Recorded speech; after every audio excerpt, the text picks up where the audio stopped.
नमस्कार। बड़ी मुश्किल से हमारे हिंदुस्तान में कोई ऐसा मौका आता है जब रोटी, कपड़ा, मकान, शिक्षा, स्वास्थ्य, रोजगार जैसे बुनियादी मुद्दों पर कोई बड़ा आंदोलन छिड़ जाता हो और उसे उतनी तवज्जो, उतना इम्पोर्टेंस मिलता हो जितना इस समय पर किसान आंदोलन को मिल रखा है। तो इस लिहाज से हमारे लिए ये किसान आंदोलन बड़ा महत्वपूर्ण है। इसे समझना, जानना, ये क्यों हुआ, क्यों हो रहा है, आगे क्या होगा, ये सब जानना हमारे लिए इसलिए बहुत ज़्यादा ज़रूरी है क्योंकि मौजूदा किसान आंदोलन किसानों से और किसान रोटी से जुड़े हुए हैं और रोटी हम सब से जुड़ी हुई है, हमारी सबसे बुनियादी आवश्यकता है। कई लोग जो मोदी सरकार के समर्थक हैं वे कह रहे हैं कि कांग्रेस पार्टी और तमाम विपक्षी पार्टियों ने किसानों को भ्रमित कर दिया है, इसलिए ये आंदोलन खड़ा हुआ है। लेकिन मेरा मानना ये है कि कोई भी आंदोलन केवल तब ही खड़ा होता है जब वास्तविकता में कोई ना कोई प्रॉब्लम होती है, कोई समस्या होती है। तो आखिर समस्या क्या है, इसको समझ लेना बड़ा ज़रूरी है। किसान 3 कृषि कानूनों से परेशान हैं, उनसे घबराए हुए हैं। ये कानून 3 अलग अलग बात कहते हैं। इनमें से एक कानून कहता है कि अब किसान मंडियों के बाहर भी किसी भी व्यापारी को जाकर भी अपना माल, अपनी फसल बेच सकते हैं, उन पर कोई टैक्स नहीं लगेगा, कोई मंडी शुल्क नहीं लगेगा। तो देखने में, सुनने में तो ये कानून बड़ा अच्छा लगता है कि अब तो किसान आज़ाद हो गए। लेकिन किसानों को ये डर है और मुझे भी ये डर है कि ऐसा होने से बड़ी बड़ी जो कंपनियां हैं वो अब इस फील्ड में घुस जाएंगी और जब वे घुस जाएंगी तो जाहिर सी बात है, हम सब लोगों ने सुना हुआ है, एक उसूल है कि बड़ी पूंजी छोटी पूंजी को खा जाती है। यानी बड़ी बड़ी कंपनियां अगर इस क्षेत्र में आ गईं तो निश्चित तौर पर जो छोटे व्यापारी हैं उनका पत्ता साफ हो जाएगा। दूसरा जो कानून है वो जुड़ा हुआ है आवश्यक वस्तुओं के संग्रह से, उनके स्टोर करने से। यानी कि इसमें होगा ये कि बड़ी बड़ी कंपनियां जिनके पास एक साथ लाखों करोड़ रुपया निवेश करने के लिए होगा, वे तमाम खेतों में पैदा होने वाले आलू जैसे उत्पादों को एक साथ खरीद कर उसको स्टोर कर लेंगी और इससे बाजार में आलू जैसी सामान्य सी चीज़ की एक नकली कमी पैदा हो जाएगी। फिर उस नकली कमी को दिखाकर ये बड़ी बड़ी कंपनियां आलू जैसे सस्ते से उत्पाद को बहुत महंगे महंगे दामों पर बेच सकेंगी। तो इससे होगा ये भी कि जो छोटे छोटे व्यापारी हैं उनकी कमर पूरी तरह से टूट जाएगी। और तीसरा कानून जुड़ा हुआ है कॉन्ट्रैक्ट फार्मिंग यानी कि ठेका खेती से। तो यहाँ पर भी वही बात लागू होती है कि छोटे व्यापारियों और छोटे किसानों के मुकाबले, यानी थोड़े से धनी किसानों के मुकाबले, जब बहुत बड़ी बड़ी कंपनियाँ, अडानी, अंबानी, पेप्सी, मोंटांसो जैसी कंपनियां अगर इस फील्ड में आ गईं और उन्होंने खेती करवाना चालू कर दिया ठेके पर, तो होगा ये कि एक तरीके से वो किसानों को गुलाम बना लेंगी और कॉन्ट्रैक्ट में इधर उधर ज़रा सी भी कोई बात हुई तो उनकी फसल लेने से इनकार कर देंगी। और अगर ऐसे में कोई विवाद होता है बहुत बड़ी किसी कंपनी और किन्हीं छोटे से किसानों के बीच में, तो जाहिर सी बात है बड़ा खिलाड़ी ही जीतेगा। तो ये सब है वो बात जिसको लेकर किसान आंदोलित हैं, वे अपने गुस्से का इजहार कर रहे हैं। मैं इस पूरे किसान आंदोलन को आपको उस लिहाज से, उस नज़रिए से दिखाना चाहता हूँ, समझाना चाहता हूँ कि जिस नज़रिए से मैंने बीते दिनों में बच्चों के लिए अर्थशास्त्र नाम की वीडियो सीरीज़ आपके सामने पेश की थी। मैं ये मान के चलता हूँ कि जिस तरह से पूंजीवादी विकास होता चला जा रहा है, उस लिहाज से ये आंदोलन भी एक चरण है कि जिसमें भारतीय खेती, भारतीय कृषि पूरी तरीके से बड़े बड़े पूंजीपतियों के, यानी बड़ी बड़ी बहुराष्ट्रीय कंपनियों के कब्जे में आ जाएगी। और मौजूदा किसान आंदोलन को इसी तरह से देखना चाहिए कि ये बड़ी बड़ी बहुराष्ट्रीय कंपनियों के चंगुल से भारतीय खेती को बचाने का एक प्रयास है और ऐसा एक चरणबद्ध तरीके से हो रहा है। देखिए, सबसे पहले बात करते हैं तब की कि जब भारत आज़ाद हुआ था, यानी कि 1947 के आसपास की। 1947 के आसपास में हम और आप सब जानते हैं कि कांग्रेस जो है उसने भारतीय किसानों का और भारतीय आम जनमानस का नेतृत्व किया था अंग्रेज़ों से आज़ादी हासिल करने की लड़ाई में। और इस लड़ाई में किसानों ने कांग्रेस का साथ इस वजह से भी दिया था, खासकर छोटे, मझोले और भूमिहीन किसानों ने इस वजह से कांग्रेस का साथ दिया था क्योंकि कांग्रेस ने यह वादा किया था कि जैसे ही भारत आज़ाद होगा वैसे ही जो बड़े बड़े ज़मींदार हैं जिनके कब्ज़े में उस समय पर बहुत सारी ज़मीन, बल्कि सारी की सारी ज़मीन, हिंदुस्तान की खेती योग्य ज़मीन उनके कब्ज़े में थी, वो सारी उनके कब्ज़े से निकाल कर सभी किसानों के बीच में बांट दी जाएगी। लेकिन जब भारत आज़ाद हुआ तो उस समय की सरकार ने गरीब किसानों से किए हुए अपने सारे वादे एक तरफ झोली में कहीं फेंक दिए। और उससे हुआ ये कि जिन ज़मींदारों के हाथ में भारतीय खेती पहले से ही थी, वो उन्हीं के हाथ में बनी रही। और उनके चंगुल से इस खेती को छुड़ाने के लिए, भूमिहीन मजदूरों की, खेत मजदूरों की असल मुक्ति के लिए तब भारत देश में तमाम आंदोलन उठ खड़े हुए। ऐसे ही आंदोलनों में से एक आंदोलन था तेलंगाना विद्रोह। ये एक सशस्त्र विद्रोह था जिसका दमन उस वक्त की सरकार ने बड़ी ही चालाकी के साथ में, बड़ी ही बर्बरतापूर्वक किया। और इसकी वजह से हुआ ये कि धीमे धीमे भारत देश के अंदर खेती का संकट गहराता चला गया। बड़ी ज़बरदस्त हालत ख़राब हो गई और उस चक्कर में फिर हरित क्रांति शुरू की गई। और ये हरित क्रांति क्या थी? हरित क्रांति ये थी कि बड़े बड़े जो ज़मींदार थे, बड़े बड़े जो किसान थे, उन किसानों के माध्यम से, उन ज़मींदारों के माध्यम से खेती को उन्नत करने का प्रयास किया गया। यानी ऐसे बड़े बड़े किसानों को देश की सरकार की तरफ से सब्सिडियां दी गईं, उनकी तरफ से तमाम किस्म की छूट दी गई कीटनाशकों पर, खाद पर और तमाम मशीनों पर, कि जिससे खेती तो उन्नत हो, खेती में बहुत सारी पैदावार भी हो, फसल खूब पैदा हो, लेकिन उसे पैदा करने वाले जो असल लोग हैं, ज़मीन से जुड़े हुए सबसे गरीब किसान जो हैं, ये लाभ, तमाम किस्म के लाभ, मुनाफा उनको ना मिले, बल्कि वो तो वही मजदूरी करते रह जाएं और जो बड़े बड़े किसान हैं वो और बड़े किसान होते चले जाएं। असल में तो जब भी पूंजीवाद को ये खतरा महसूस होता है कि मालिक वर्ग और मजदूर वर्ग के बीच में लड़ाई तीखी होने वाली है, यानी कि मालिक वर्ग द्वारा मजदूर वर्ग का शोषण बहुत ज़्यादा हो चुका है और मजदूर वर्ग अब किसी भी क्षण विद्रोह कर सकता है, तो मालिक वर्ग कुछ ऐसी युक्ति, कुछ ऐसे तरीके लेकर आता है कि जिससे मजदूर वर्ग को ऐसा लगता है कि जैसे अब उसकी मुक्ति के दिन पास आने वाले हैं, कि जैसे उसके मालिक अब उसके लिए खुशहाली लाने वाले हैं। हरित क्रांति ऐसा ही एक प्रयास थी पूंजीवाद का, जिसके तहत सरकारी खर्चे पर, भारत की जनता के पैसे के बूते पर बहुत सारे बांध बनाए गए और उन बांधों के माध्यम से बहुत सारी नहरें निकाली गईं और उन नहरों के माध्यम से बहुत सारे खेतों की सिंचाई का मौका मिला। यानी बड़े बड़े जो किसान थे, ये सारा काम उनके लिए हो रहा था। जितने भी बड़े बड़े ज़मींदार थे, सारे जो कर्ज मिलते थे सरकारी बैंकों से, वे उन्हीं को मिलते थे। गरीब किसानों के लिए तो ये सब चीज़ें न तब मुहैया थीं और ना ही आज भी बहुत सारे लोगों तक ये सारी चीज़ें पहुंच रही हैं। तो हुआ ये सब कि पूंजीवाद की रक्षा के लिए हरित क्रांति की शुरुआत की गई। अगले 15-20 सालों तक हरित क्रांति का जलवा रहा। देश में खूब पैदावार होने लग गई और लोगों को लगने लगा कि भारत की कृषि पटरी पर लौट आई है। लेकिन जैसा कि पूंजीवाद में होता है, थोड़े थोड़े समय के बाद में आर्थिक संकट गहराने लगता है। यानी प्रोडक्टिविटी जैसे जैसे बढ़ती जाती है, एक दौर वो आता है कि जहाँ पर आकर सब कुछ फिर से ठहर जाता है। वैसा ही हरित क्रांति के साथ हुआ। तो हरित क्रांति में 15-20 सालों के बाद में खेती में संकट गहराने लग गया और इसके चलते फिर से नए किस्म के बदलावों की, नए किस्म के सुधारों की ज़रूरत महसूस हुई। 1990 के दशक की शुरुआत में जब भारत के वित्त मंत्री हुआ करते थे डॉक्टर मनमोहन सिंह, जिनको बहुत महान अर्थशास्त्री कहा जाता है, तो उनके दौर में एक नए किस्म से खेती में बदलाव लाने की कोशिश शुरू की गई। और इस बार जो बड़ी बड़ी कंपनियां थीं, उनको भी मौका दिया गया कि वे भारतीय कृषि के क्षेत्र में अपना भाग्य आजमाना शुरू कर दें। और इसके साथ ही साथ पिछले 20-25-30 सालों में भारत के जो धनी किसान और धनी हो चुके थे, उनको भी ये मौका दिया गया कि अब वे भी निजी निवेश यानी प्राइवेट इन्वेस्टमेंट करना शुरू कर दें। और इसके साथ ही साथ खेती में जो सरकारी सब्सिडियां दी जाती थीं, उनको धीमे धीमे कम करना शुरू कर दिया गया। और ये सारा काम चलता गया अगले 10, 15, 20 सालों तक, बल्कि अब तक भी यही काम चल ही रहा था। तो इससे हुआ ये कि एक और वर्ग, एक वो वर्ग जो सबसे ज़्यादा अमीर वर्ग हुआ करता था गाँवों में, वो और ज़्यादा अमीर होता चला गया। और कुछ बड़ी बड़ी कंपनियां जैसे पेप्सी, ऐसी कंपनियां भी कृषि के क्षेत्र में यहाँ पर काम करने लग गईं और मुनाफा कमाने लग गईं। इससे ये हुआ कि जो आबादी पहले से ही गरीब थी, वो और भी गरीब होने लग गई।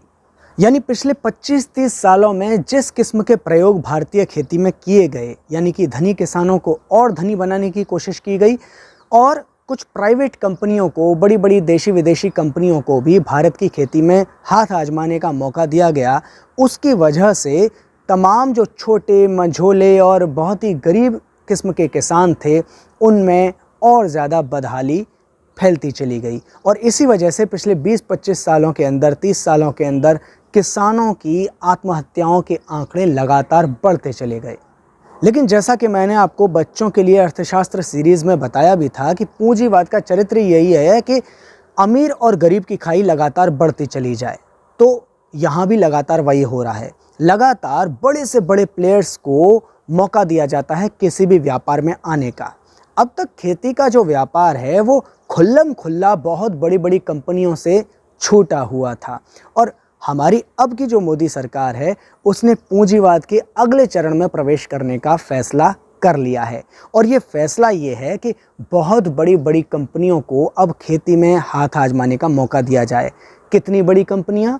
उतनी बड़ी कंपनियां जितनी बड़ी मुकेश अंबानी की रिलायंस या जियो जैसी कंपनियां होती हैं, उतनी बड़ी कंपनियां जितनी कोका कोला और पेप्सी जैसी कंपनियां होती हैं। यानी इतनी बड़ी कंपनियां जो एक साथ लाखों लाख करोड़ रुपए का इन्वेस्टमेंट खेती में कर सकें। तो जो मौजूदा 3 कृषि कानून भारत सरकार ने पारित किए हैं उसमें होना यही है कि ऐसे ऐसे बड़े बड़े बहुराष्ट्रीय निगम, बड़ी बड़ी बहुराष्ट्रीय कंपनियां अब खेती के फील्ड में भारत में आ जाएंगी जो एक साथ लाखों लाख करोड़ रुपए का इन्वेस्टमेंट कर सकती हैं और उसी तरीके से पूरे मार्केट को कैप्चर कर सकती हैं जैसे कि जियो सिम ने बाकी तमाम जो टेलीफोन कंपनियां थीं उनको बर्बाद करके अपनी मोनोपोली बना ली है और लगातार उस मोनोपोली में आगे बढ़ते चली जा रही है। और इसीलिए हमारे वो किसान जो धनी किसान हो गए थे वो कहीं ना कहीं अपने लिए बहुत बड़ा खतरा महसूस कर रहे हैं। और उनके साथ साथ वो तमाम किसान जो छोटे और मध्यम स्तर के भी किसान हैं वो भी ये समझ पा रहे हैं कि कहीं ना कहीं उनके लिए भी एक बहुत बड़ी आफत आ रही है और उस आफत से निजात पाने की अब ज़रूरत बहुत ज़्यादा है। सरकार ने सीधे सीधे कोई ऐसे कानून नहीं बनाए हैं कि सीधे सीधे जो तमाम खेती योग्य ज़मीन है और जो भारत की तमाम खेती का पूरा व्यापार है वो सारा का सारा एक झटके में सीधे सीधे बड़ी कंपनियों के हाथ में चले जाएगा, बहुराष्ट्रीय कंपनियों के हाथ में चला जाएगा। नहीं, वो ऐसा कर भी नहीं सकते थे, क्योंकि अगर वो सीधे सीधे ऐसा लिख देते कि आज से भारत की ज़मीन पेप्सी के नाम, आज से भारत की ज़मीन अंबानी के नाम, तो बहुत बड़ी क्रांति होने की संभावना रहती। इसलिए बड़े ही चालाकी के तरीके से भारत सरकार ने ये 3 कानून बनाए हैं। लेकिन इन 3 कानूनों का मसला एकदम स्पष्ट है और वो स्पष्ट ये है कि बड़ी बड़ी कंपनियों को इस फील्ड में ले आना, मुक्त व्यापार ला देना, एक ऐसा बाज़ार पैदा कर देना जिसमें कंपटीशन हो, छोटे बड़े तमाम किस्म के बड़े बड़े व्यापारियों के, छोटे छोटे व्यापारियों के बीच में एक कंपटीशन हो और उस कंपटीशन के चक्कर में जो कीमतें हैं वो सही मिलें तमाम उपभोक्ताओं को, हमको आपको फसल की।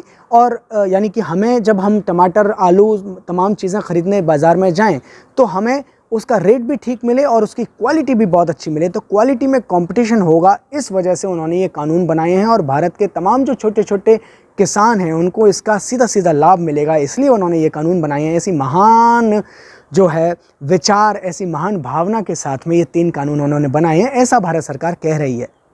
लेकिन ऐसा है नहीं। हम सब जानते हैं कि जब एक छोटे किसान को बहुत बड़ी कंपनी के साथ में कंपटीशन करने का मौका मिलेगा तो बड़ी कंपनी ही जीतेगी।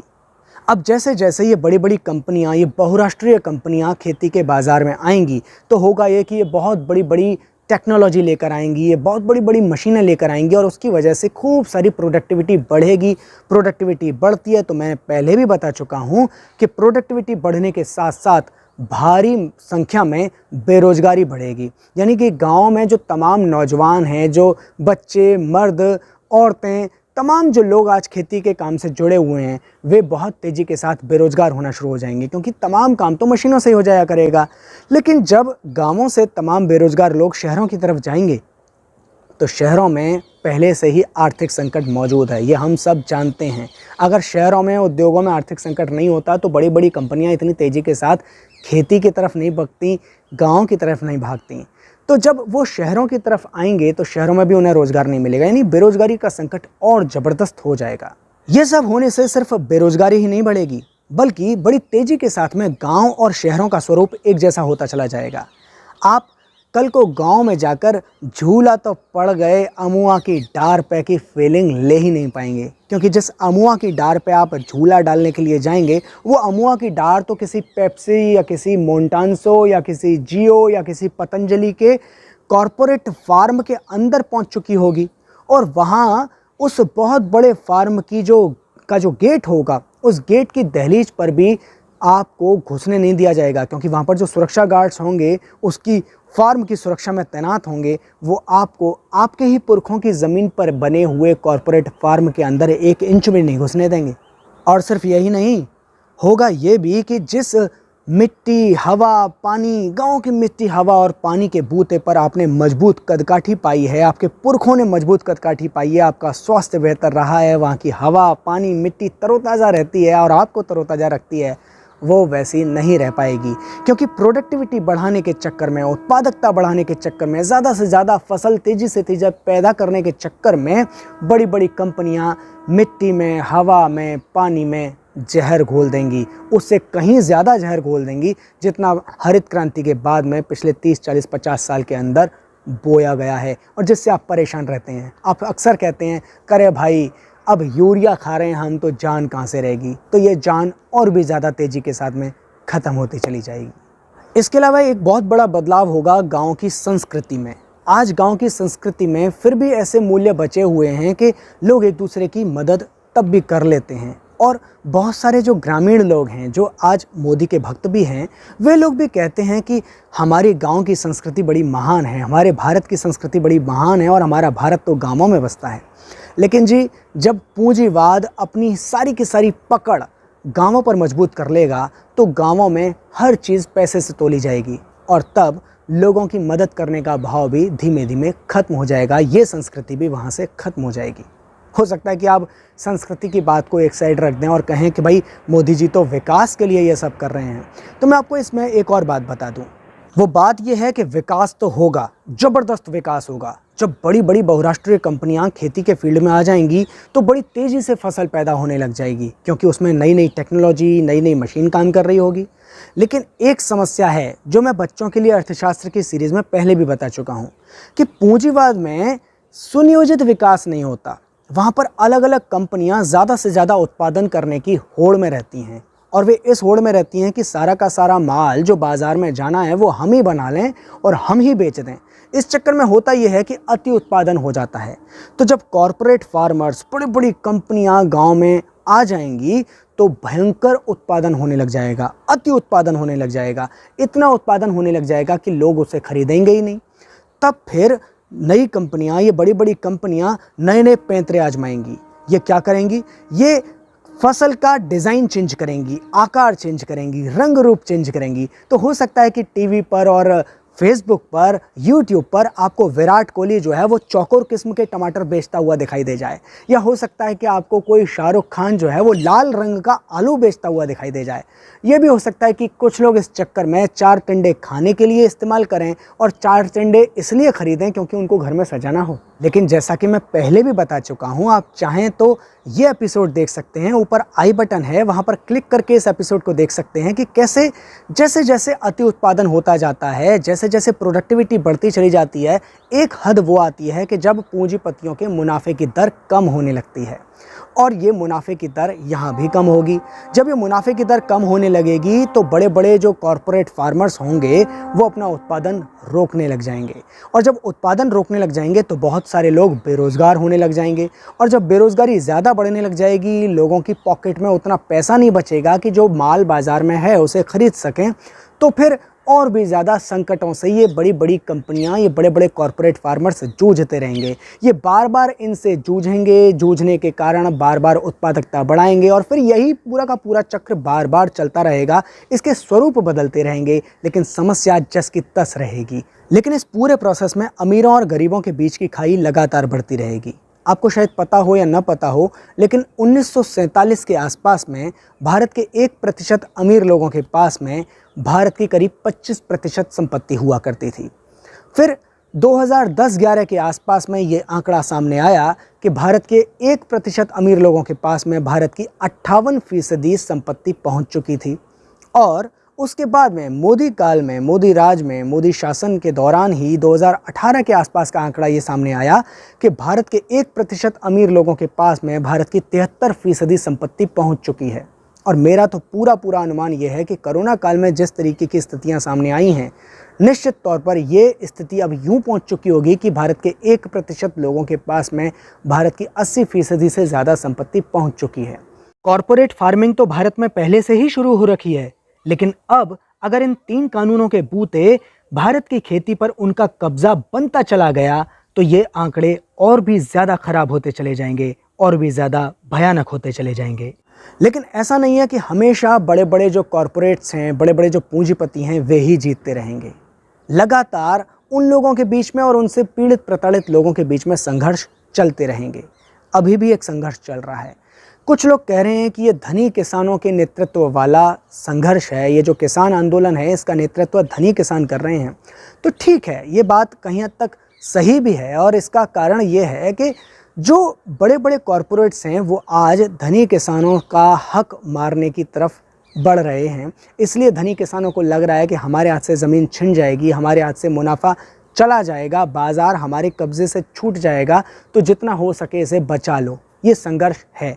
लेकिन बहुत बड़ी आबादी ऐसे लोगों की भी है जो छोटे और निम्न स्तर के किसान हैं या भूमिहीन किसान हैं या खेत मजदूर हैं, वे भी सब इस पूरे संघर्ष को देख रहे हैं। एक बात तो तय है कि ये पूरा का पूरा आंदोलन कॉरपोरेट्स के कहीं ना कहीं खिलाफ जा रहा है।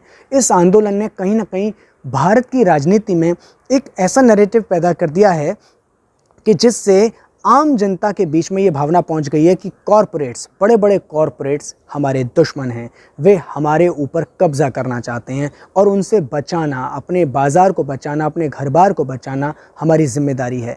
लेकिन मुझे लगता है कि ये कोई आखिरी लड़ाई नहीं है, ये कोई अंतिम संघर्ष नहीं है। वर्गों के बीच की लड़ाई तो चलती ही रहेगी, तब तक चलती रहेगी कि जब तक पूरी तरीके से मजदूर वर्ग को मुक्ति नहीं मिल जाती। तो मौजूदा आंदोलन से तमाम जो मजदूर वर्ग के लोग हैं और उनको नेतृत्व देने वाले जो लोग हैं, वो तमाम सबक ले सकते हैं। वो इस आंदोलन की जो एक फील है, उसकी जो एक भावना है जो आम लोगों के बीच में पहुंच चुकी है, उसका इस्तेमाल करते हुए आम जन को, मजदूर वर्ग को शिक्षित कर सकते हैं। उसके बीच में ये बात साफ तौर पर ले जा सकते हैं कि उसकी लड़ाई किसके साथ में होनी चाहिए। जैसे जैसे ये संभव होता चला जाएगा, वैसे वैसे हमारे भारत का मजदूर वर्ग भी, और सिर्फ भारत का ही नहीं बल्कि दुनिया भर का मजदूर वर्ग, उस संपूर्ण मुक्ति, उस पूर्ण मुक्ति की तरफ बढ़ता चला जाएगा जिस स्थिति को हम समाजवाद या साम्यवाद कहते हैं, जिसके बारे में मैंने बच्चों के लिए अर्थशास्त्र सीरीज़ के अंतिम एपिसोड्स में आपको बताया था। यानी एक बात साफ है कि जो भी लोग ये मानते हैं कि वे किसानों के हमदर्द हैं, या जो लोग खुद किसान वर्ग से ही आते हैं और वे ये मानते हैं कि किसानों की खुशहाली लाना बहुत ज़रूरी है, तो वे ये साफ समझ लें कि किसी भी किस्म के पूंजीवादी सुधार से, जैसा मोदी जी कर रहे हैं या जैसा पहले की कांग्रेस सरकारों ने किया, उससे कभी भी किसानों की समस्या का हल नहीं हो सकता। आज अगर सरकार किसी तरीके से इन 3 कृषि कानूनों को वापस लेने का फैसला ले भी लेती है, तब भी जो खेत मजदूर हैं और जो निम्न मध्यम वर्ग के जो किसान हैं, उनका कोई भी भला नहीं होगा। वैसे मुझे तो ये भी नहीं लगता कि सरकार इन 3 कृषि कानूनों को वापस लेगी। मुझे तो यही लगता है कि किसी न किसी स्तर पर आज जो इस आंदोलन का नेतृत्व करने वाले धनी किसान हैं, वो सरकार के साथ में किसी न किसी तरीके से कोई एक समझौता ऐसा ज़रूर कर लेंगे जिसमें फौरी तौर पर उनको भी थोड़ी राहत मिल जाए और सरकार भी अपना काम करती रहे। क्योंकि पूंजीवाद की जो दिशा है, समाज के बदलने की, समाज के आगे बढ़ने की जो दिशा है, वो यही है कि बड़ी पूंजी के इर्द गिर्द ही छोटी पूंजी इकट्ठी होती चली जाती है और समाज की सारी संपत्ति बड़े बड़े मालिकों के पास ही चली जाती है। और फिर धीमे धीमे करके बाकी आबादी, जो मजदूर वर्ग की आबादी होती है, वो सर्वहारा में तब्दील होती रहती है। यानी उसके पास में कुछ भी नहीं रह जाता, कोई ज़मीन नहीं रह जाती। और तब किसी न किसी एक ऐसा मोमेंट आता है कि जहाँ पर जाकर क्रांतिकारी चेतना से लैस होकर मजदूर वर्ग की आबादी बड़ी से बड़ी सत्ता को कुचलकर अपना राज्य कायम कर लेती है। किसानों की समस्या का हल सिर्फ और सिर्फ सामूहिक खेती जैसे कुछ वैसे ही प्रयोगों से हो सकता है जैसा कि यूएसएसआर में हुआ था स्टालिन के दौर में। उसके बारे में मैंने एक अलग से वीडियो बना रखा है, आप उसे देखें, समझें और तब जाकर आपको समझ में आएगा कि भारतीय किसानों की समस्याओं का हल कैसे हो सकता है। फिलहाल तो इस आंदोलन को मैं इसलिए धन्यवाद देता हूं, जो मौजूदा किसान आंदोलन चल रहा है, कि उसने भारत के आम जनमानस के बीच में कॉरपोरेट से एक चिढ़ पैदा करने की कोशिश की है। शुक्रिया। अगर आपको मेरा काम पसंद आया हो तो आप इस वीडियो को लाइक कीजिए, शेयर कीजिए और इस चैनल को सब्सक्राइब करके ज़्यादा से ज़्यादा लोगों तक इस वीडियो को पहुंचाने की हेल्प कीजिए। शुक्रिया।